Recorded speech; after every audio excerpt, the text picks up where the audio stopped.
حضرت موسیٰ علیہ السلام اللہ سے کیا کہتے ہیں؟ کیونکہ اللہ کریم قرآن کے اندر فرماتے ہیں لا تاخذہ سینۃ ولا نوم، اللہ تعالیٰ کی ذات تو وہ ہے جسے نہ نیند آتی ہے نہ اونگ آتی ہے۔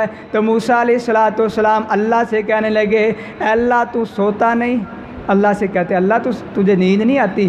اللہ تعالیٰ نے اس وقت موسیٰ علیہ السلام کو کیا کہا اے موسیٰ علیہ السلام آپ 2 پیالے لے لیں، ایک دائیں ہاتھ کے اندر رکھ لیں، ایک بائیں ہاتھ کے اندر رکھ کے کھڑے ہو جائیں۔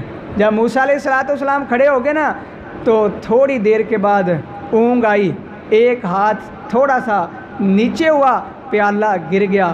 جب پیالہ ٹوٹ گیا نا تو اللہ نے فرمایا موسیٰ تجھے صرف اونگ آئی ہے، 2 پیالے تجھے دیے ہیں وہ تو سنبھال نہیں سکا، وہ توڑ دیے ہیں، اگر مجھے اونگ آ جائے تو پھر ساری کائنات اس طرح ٹوٹ جائے گی۔ تو میں ایسی ذات ہوں لا تاخذہ سینۃ ولا نوم، نہ مجھے نیند آتی ہے نہ مجھے اونگ آتی ہے۔ میرے دوستو اللہ تعالیٰ کی ذات کیسی ہے، نہ اسے نیند آئے نہ اونگ آئے، تو پھر اللہ سے مانگنا چاہیے نا، کیونکہ وہ فرماتے ہیں وقال ربکم ادعونی استجب لکم، اے میرے بندو تم مجھ سے مانگو نا میں تجھے عطا کروں گا۔ اللہ تعالیٰ تو